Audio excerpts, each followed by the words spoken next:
So today, I want to, if you get my Substack, you're going to hear a talk related to a recent one. But if you don't, I've started doing a weekly Substack on Fridays. It's a newsletter that goes out.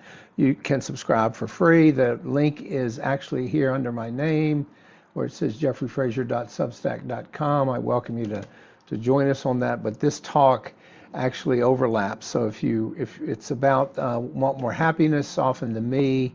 So if you read that, apologies if some of this is redundant. So anyway, I want to talk about this notion of me. In everyday life, much of our stress really arises when we boil it down from one stubborn habit, and it's centering everything around me, I, me, mine. And and this doesn't mean that the Buddha's asking us to erase ourselves or not have needs, but what he is asking is inviting us to soften this rigid sense of me that we defend so fiercely, protect, aggrandize, indulge, and so forth. So that's what I want to dig into today. And this small shift from a rigid me to a more gentle, practical, grounded me can really create greater contentment and greater ease in our lives because it loosens the constant tension that we carry when we are paying too much attention there. The solid me shows up in familiar ways, things like, oh, I didn't get what I wanted. Oh, they didn't treat me the way I deserve, or my plans were interrupted, or my opinions weren't respected. All these references to my self-importance. And when life doesn't line up with this me-centered script, we get irritated, it creates suffering because we unconsciously assume that life needs to match our preferences. It needs to be about us. So we interpret all these small hiccups, all these small inconveniences as personal affronts. We expect others to behave according to our internal script.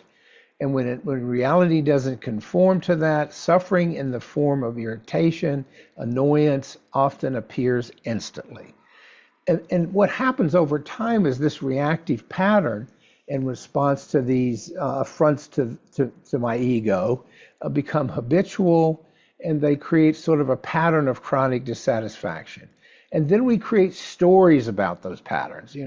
We talk about how life is not fair, or we suffer because life is too harsh, or it's not, treating us correctly how we should be treated.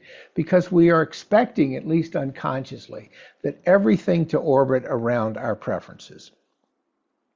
Now, pretty much everything I've said so far, as you've figured out, is about the ego, right? The ego is the source, the wellspring of this me, I, me, mine. And Buddhism teaches that this rigid self-view is the root of suffering and dissatisfaction. This is not some pie-in-the-sky philosophical notion. It's something we can observe within minutes of an ordinary day. It's going to pop up, if the traffic's not moving, if the line's not moving, if I'm on hold too long, if my friend forgot to return a call. I mean, it's just constant. And so to soften the me is to widen our view, is to create spaciousness around this concept. We don't get so laser beam focused on it. Instead of reacting all the time from this tight defensive identity, we give ourselves the freedom to pause, to notice this, to breathe, to see the bigger picture.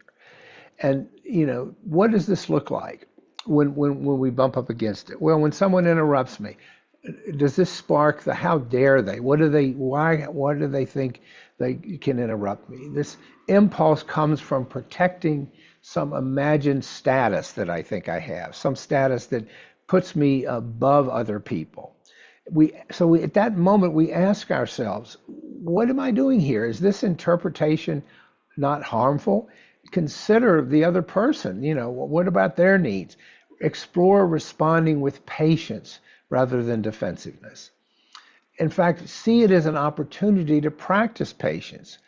When we feel overlooked, instead of retreating into hurt feelings, remember that everyone else is preoccupied with their own struggles, their own sense of me. Observe this immediate contraction that we feel whenever I infer that I'm not valued, that I'm not a priority. Remember that others' behavior reflects their inner world, not my worth. It's not about me, but we make everything about me. So we then try to shift it from taking everything personally to seeing it more broadly and more spaciously. One way to help with this is practicing generosity, being generous in terms of how we interpret others' actions rather than assuming negativity. That their behavior is not intended, nor is it a verdict on my worth. When plans change, watch how our minds contract around, what about my schedule? What about my expectations? What about my needs? That's where we go.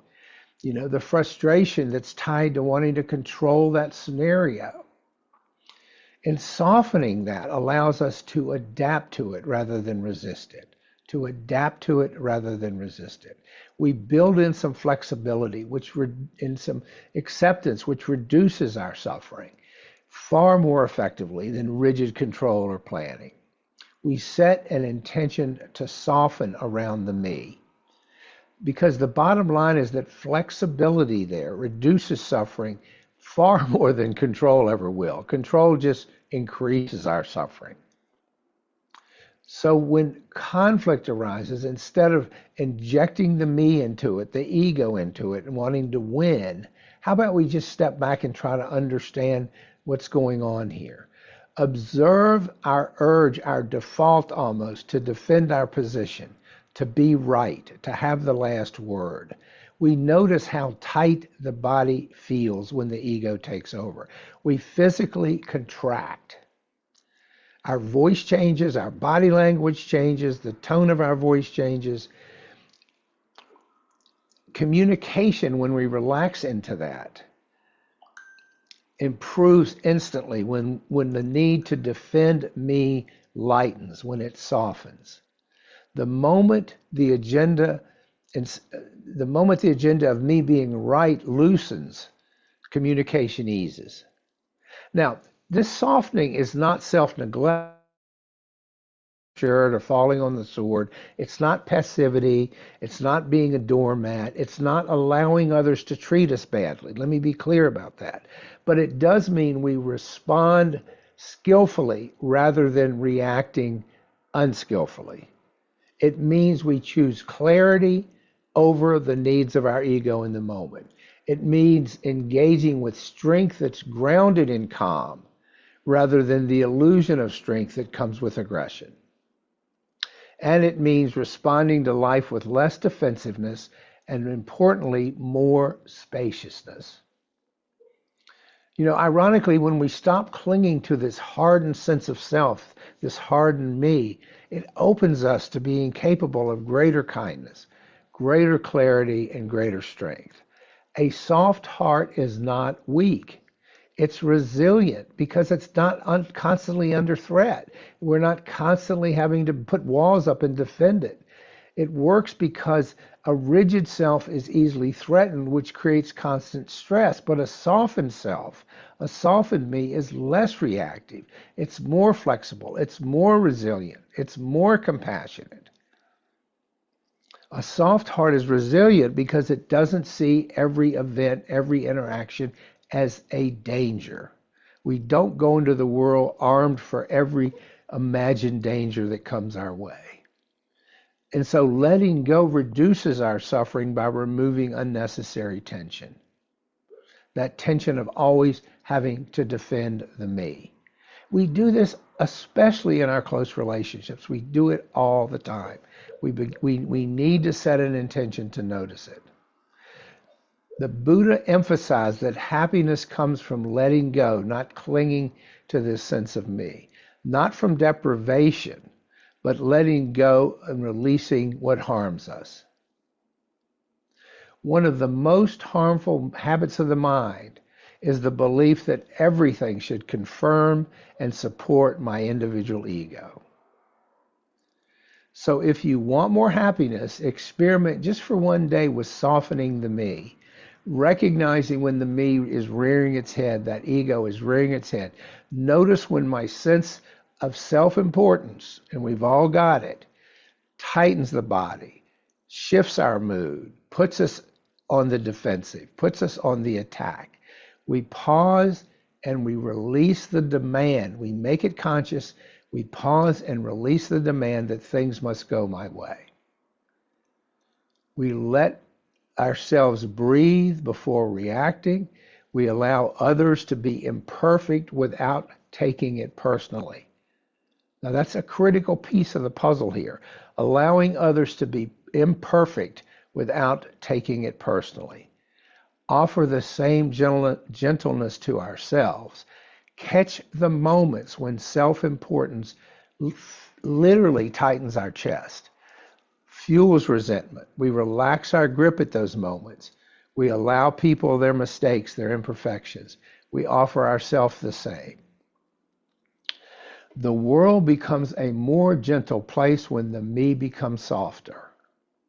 I'm not fighting battles every moment of the day.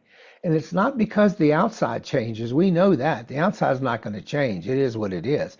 But it's because the one experiencing the outside has opened up. We have softened the me. We have opened to not seeing the world as a threat, as an enemy, but just a place where people make mistakes, and then we tend to personalize it. So those are some thoughts this morning on softening the me.